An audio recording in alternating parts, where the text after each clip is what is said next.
Hi everyone, my name is Em Weber from Lever Transfer of Learning, and I'm delighted to be with you here today at the Asia Pacific Institute of Learning Professionals Showcase.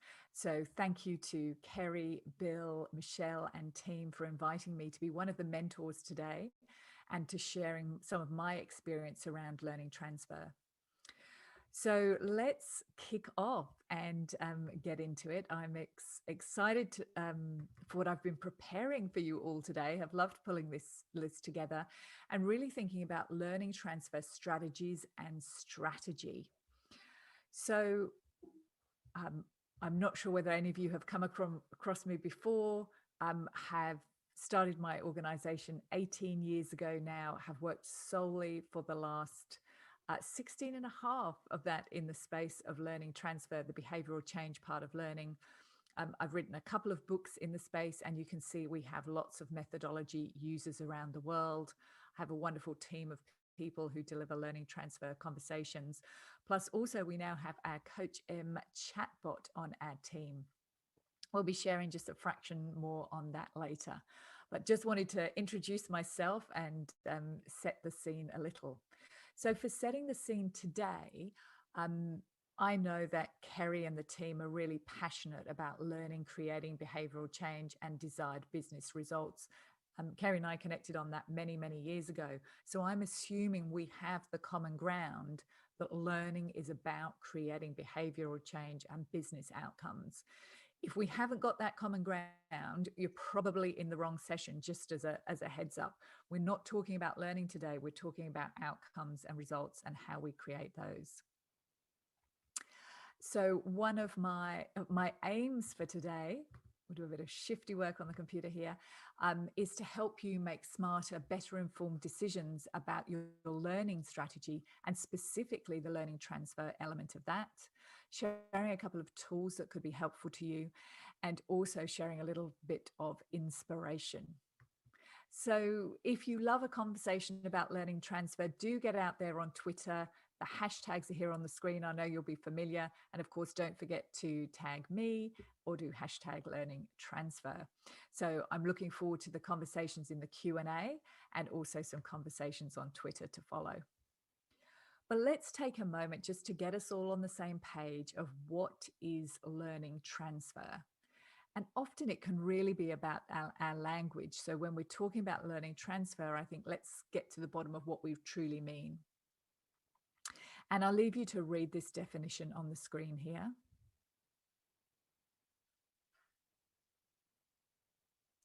The way I think about it quite simply is learning plus application equals improved performance. So it's the application of the learning that we're talking about today. And I have been, for years, I've been breaking it down in my mind in that within learning, you've got two parts. You've got the actual learning skills, knowledge, mindset. And then when you apply it, you've got the behavioral change. Even more simply, it's going from knowing something to actually doing it. And not just can you do it, can you demonstrate it, but do you do it on a day-to-day basis when you're in the middle of your role and you're in action. And so I think there's a bit of a shift that in learning, often we spend most of our time and resources thinking upon learning inputs. What's the content, whether we're creating content, how we deliver the learning, what's the learner experience. But increasingly, I really challenge us to shift our focus into the outputs and thinking, well, what's the output of this learning? What's the data? That's created so we can demonstrate the output? What's the change? What's the performance that we're getting from this learning? And the learning transfer is when you bridge the gap between these two pillars. So the learning transfer isn't the output. The learning transfer is the tool that bridges the gap between the two pillars. So often it's all in the wording. And I'd encourage you, when you hear people talking about learning reinforcement or embedding the learning, is it reinforcing a behavior, or are you reinforcing the knowledge and the content? Okay, it's a really important distinction. We're going to unpack that further later on.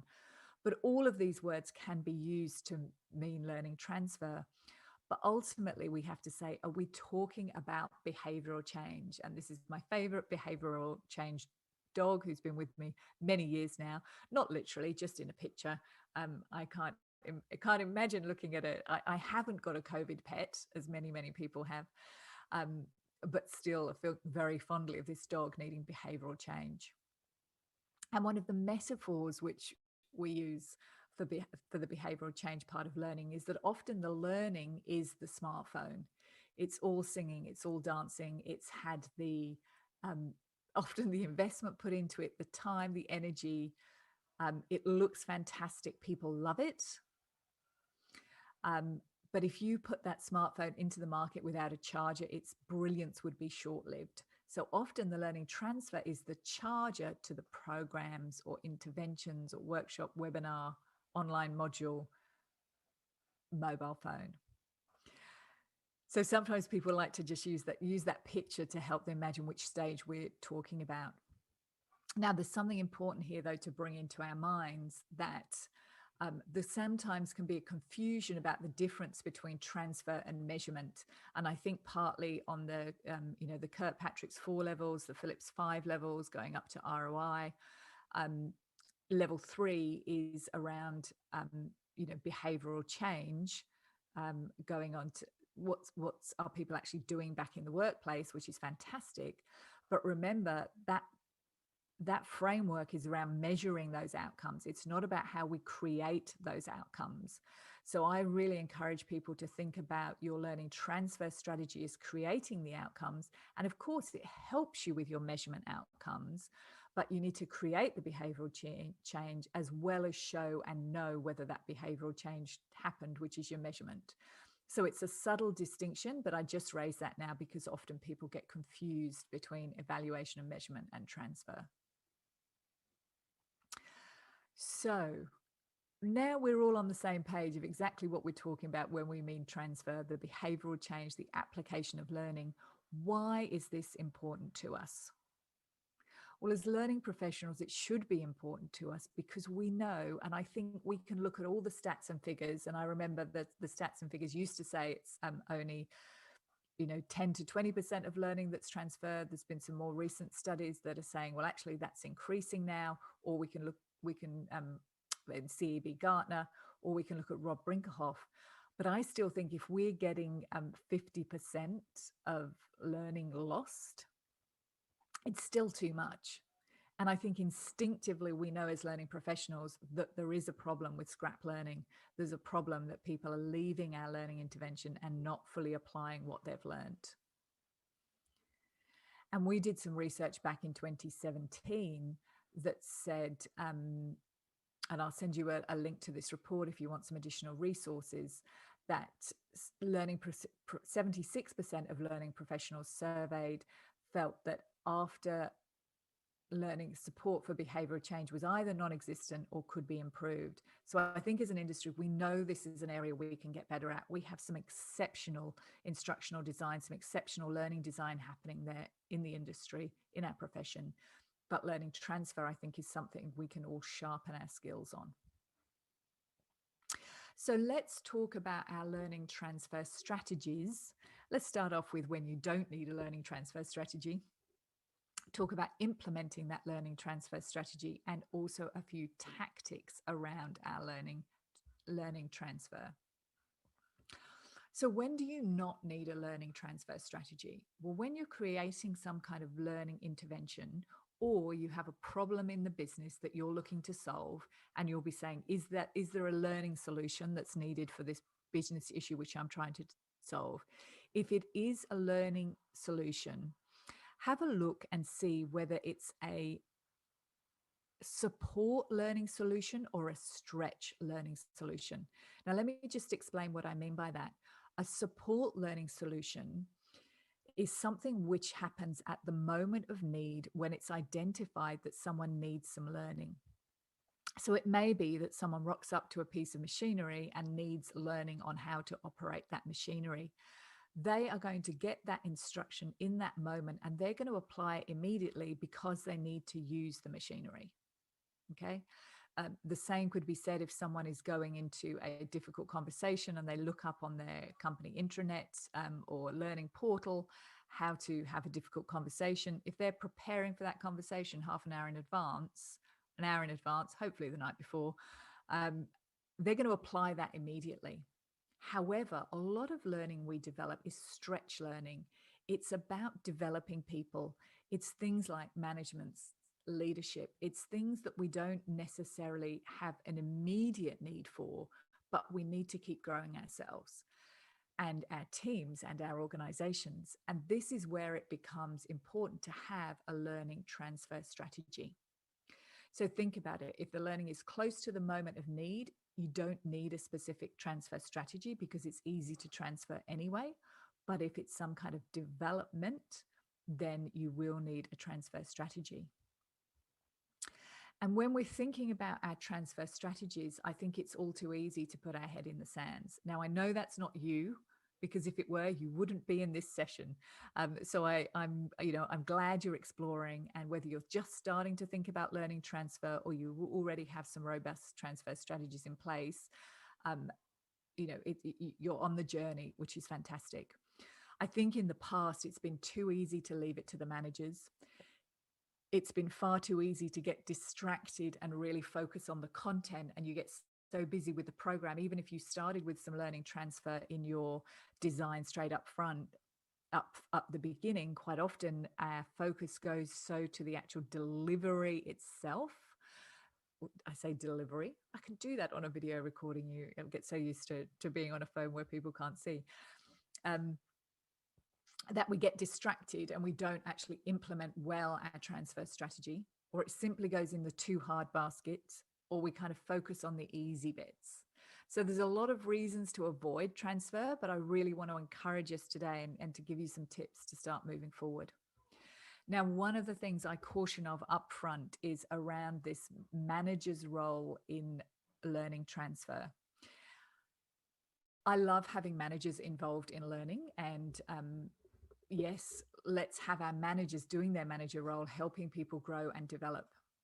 However, for most organizations, if we really think the manager's role is going to be the chief learning transfer support, it's highly unlikely that it happens effectively. Even when, and I did a control study with a client where we had the managers briefed really clearly. The managers were given a resource as to how to do learning transfer follow-up conversations. They were supported in this process, and they were asked to have 3 follow-up conversations over a period of time. Now, still, the average was that the participants and the managers had 1.1 learning transfer conversations. Now, they were asked to have 3. Some people would be excited, woohoo, they had 1. For me, for learning transfer, you really need a series of conversations because it's about holding that person to account and shifting over time. So my preference is absolutely have the managers involved, but have some support strategies around the participants so that the manager is an additional support. We're not just expecting the manager to fulfill that role of delivering the learning transfer. And one of the things, yes, back to the research report that we did a couple of years ago now, over 200 learning professionals surveyed, 46% said their managers were not involved. So we just have to be realistic with what's happening. So when you're thinking about your strategy and you're thinking about learning transfer, we can simply break it down into a before, during, and after. And this is a framework which is used quite often. You might know some of the research from Broad and Nordstrom. It's very difficult to get back to the original study of that and to see how many people that was across in terms of the talk there about the manager's role. I'm a little bit skeptical. It's also quite an old piece of research now. However, that framework of thinking before, during, and after, I think stands the test of time. And if you're doing a modular program, just think of the repeats of your during and after, and perhaps even before little modules. So you might have a repeat of this sequence. However, the temptation is to focus your transfer efforts on the before and during. Now, I'm just going to touch on this. So before someone comes on a training program, we have to know that it's the right people, that it's the right time for them. They have the capacity to learn at this moment in time, and the program is relevant to them. And yes, we can actually set them up for what they're going to achieve from the program. What is their need? What are their gaps? All those great conversations and framing that helps create awareness and readiness for the learning to be impacted. However, addressing that section alone is not necessarily going to create a huge impact for your behavioral change post-learning. For me, this is a core part of a good learning strategy, that we have these things in place, but it doesn't solve the problem. The next piece you may choose to look at is during the learning itself, when you're actually in amongst the learning experience for the participant. And Julie Dirksen from Usable Learning has a fabulous book. I'm going to give you the details of that later on. And she talks a lot about designing your learning for application. And essentially, it means letting the brain slow down, reflect, think about that individual's context and how they are going to apply the learning, and getting them to the point where they can make commitments and actually create an action plan for what they're going to put into place. Now, for me, if you're creating learning where we can't get people to the point where they say, right, this is what I'm going to take away and apply, that's poor learning. And I see a lot of examples of great learning, and a lot of people have got really their learning nailed, which is why we focus on the after part. But if you have any concerns in your mind that your learning isn't being designed to be usable, so you're not using best practice facilitation, you're doing chalk and talk, this obviously here, this is more a briefing session than a training session that we're having in a conference here. This isn't experiential learning, but obviously to design your actual learning programs like that is your best practice for when you're getting behavioral change. Now, so I would encourage you to look at Julie's work if you have any hesitations that you're not at best practice in your learning stage. However, today I'm focusing more on the behavioral change and the after stage, okay, setting the scene here. And often the easy part to control is the before and during, because that's within your remit, it's within your expertise. And we think, oh, the after part, I can't control that. They're back out in their roles. I have very little influence. Don't let that mean you give up. Don't just focus on what's within your immediate control. Really start to think about, what can I do to help people after a learning event to create some behavioral change? I feel as if I get a bit lecturing around this. I just want to share my passion and what we've learnt over the years. So let's share with you some tactics that can really help you get successful transfer. And the first tactic I want us to think about is this distinction between the difference of sending someone out a reminder after the learning and getting someone to reflect after the learning. Now, here's the rub though. You're not getting people to reflect on the learning itself. You need to get people to reflect on the application of the learning. Okay. So often as learning professionals, we're so used to focusing on content and information, we really forget that actually this is no longer about the content. This is now about the change. It's about the application. And it's really about that own individual context. So we've got a model here. I talk about the old paradigm of learning transfer is when you try and get people to comply, you give them a task to do, you give them an exercise, or you really get them creative. You get them choosing their own exercise, their own, what they want to apply to their own context, knowing their experience. So I'd really encourage you to think a behavioral change stage, it's no longer about the content, it's all about the context. So no nagging and reminding, reflecting is the key.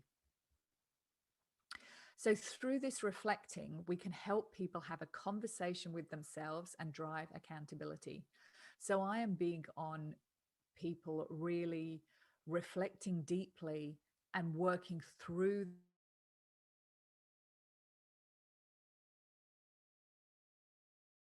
through that, you actually drive accountability because you're not telling the answers. The person is thinking about their own individual context and driving it forward. So strategy number 2, drive accountability through helping people have conversations with themselves. Now, you can do that using people, an internal team, an external team, chatbots, many ways to do this, but it really needs to be them talking to themselves. The third thing we can do is harness the power of vulnerability. And I need to keep a time check here because I can go off on one on this when we start to talk about the science of learning transfer. And there's probably some great neuroscientists and all sorts watching this session today. So one of the things I will ask us to consider, though, in terms of this tactic around harnessing the power of vulnerability, when we're getting this individual to have the conversation with themselves, we need to make them feel really safe.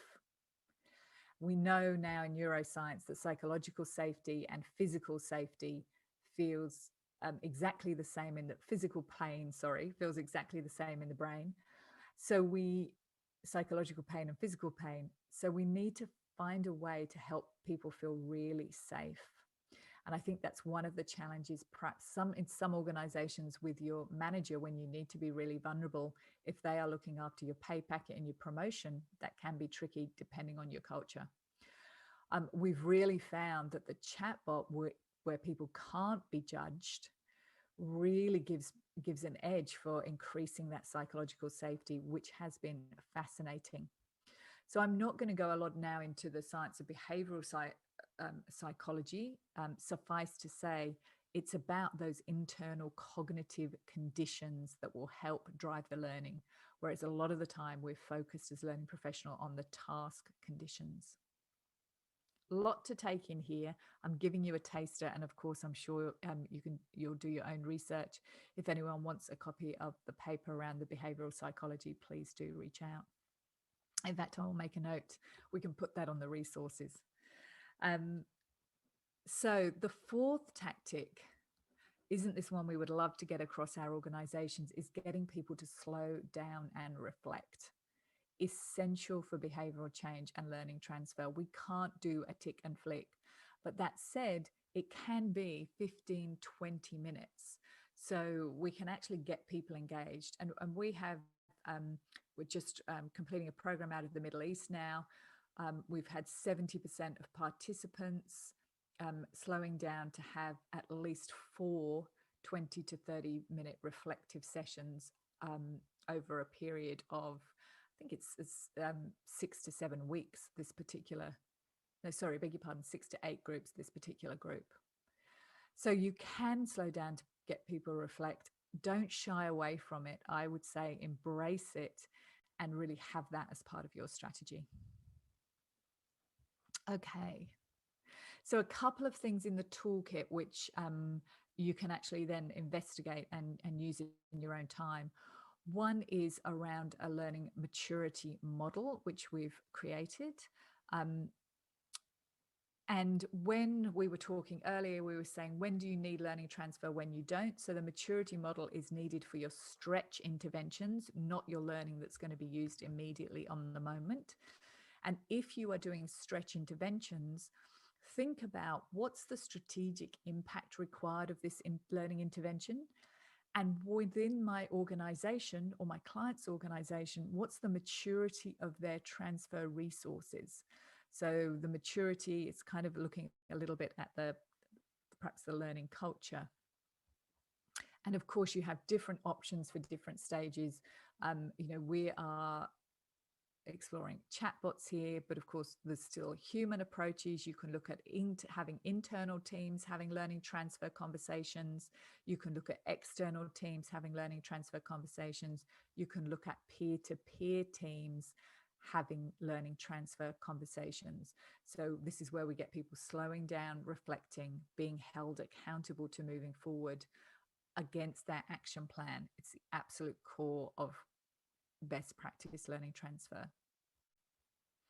And the learning maturity model, and I'm going to send you, there's a hyperlink available within the resources here. It's set up all on SurveyMonkey.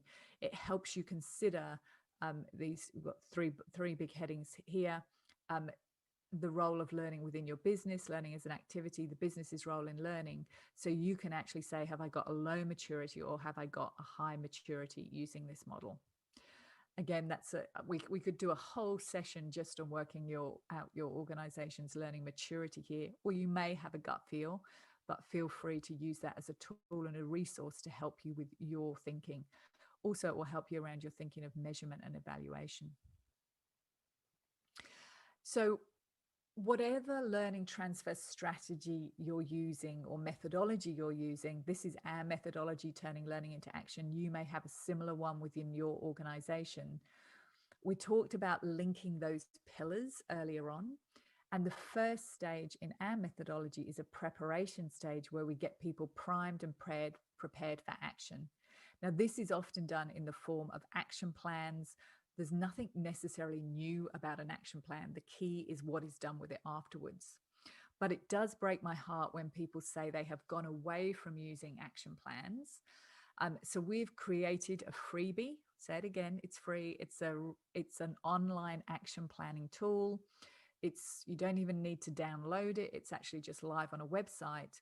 But the great thing is you can get PDF copies of the action plan. You could either get it sent to the facilitator, sent to a buddy, sent to the manager. So this is a really easy way to capture people's action plans. So feel free to make use of this tool. And think about the quality of the action plans that you last helped people create. Don't leave your action planning till the very end as part of your feedback form. It's not an afterthought. The whole crux of your learning is to get people to the point where they have things that they can actually take away and they will apply and experiment with. So we really, I think, need to give more reverence to the action plan as the leaping off point for transfer. So we've covered a couple of tools that you can take away. We've done some thinking around strategy. There's a couple of things I wanted to hopefully inspire you with. I'm guessing you'll have got by now that I really love transfer, very committed to transfer. And this journey has led us as a team here at Lever to exploring chatbots, artificial intelligence. It's all come out of kind of, conversations, years of investigating lots of different texts that were just about tech solutions that were about nagging and reminding. And you can see here an example of what a learning transfer conversation can look like post a learning intervention. So, there's lots of different ways to actually tools that you can help people with tackling a transfer. The key is, as we've talked about earlier, getting people to slow down and reflect, getting them to have that individual with themselves and drive conversation with themselves and driving accountability. And of course, happy to share more about our CoachM journey, the development, our tech partners across in the US. And if I can support you in any way, or you feel that, of course, CoachM could add value to what you're looking to do, please just shout. I'm always available for a learning transfer conversation, any shape or form, and very happy to support our community in helping us all move forward in the space. Also to inspire, what I would say has just blown my mind is data, data, data. If you haven't yet got a learning data strategy, start to have a think about what is your learning data strategy and how learning transfer can play a role in that. And certainly learning transfer can actually help create data for your learning data strategy that not only will help you inform your learning decisions of what you need going forward, how you can upgrade and what's working, what's not working within your current learning programs, but also be really great for communicating with an organization what's happening within learning and how this aligns with organizational strategy, organizational goals, organizational outputs. And also you can start to align organizational data. So we spoke earlier on about data not being evaluation and measurement being different to learning transfer, but they kind of go hand in glove. So I'd really inspire you to get excited about this and to see what's possible within your organizations. So finally, there's a lot of great people to be connecting with within learning transfer. I mentioned Julie earlier on. Oh, I should have mentioned Trish while I was just going through the data analytics. There's a variety of people all over the world. Will's learning transfer evaluation model is really worth a look, and there's some great resources and books here. So do connect with Kerry and the team where we've got resources available. And of course, if you want some freebies, just email more@leverlearning.com. I've got the research report. I've also going to include for you Will's research report, which is just fabulous. It's a meta research study of a lot of different recent research reports, chapter of my book, all sorts, links to the action plan template and the maturity model.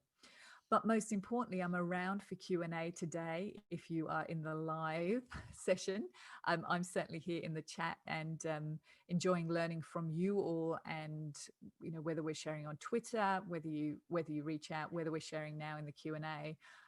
Thank you for taking your time to think about learning transfer today, and look forward to continuing the conversation. Emma Weber from Lever Transfer of Learning. Thanks again to the Asia Pacific ILP team. Very best, everyone. We will speak soon.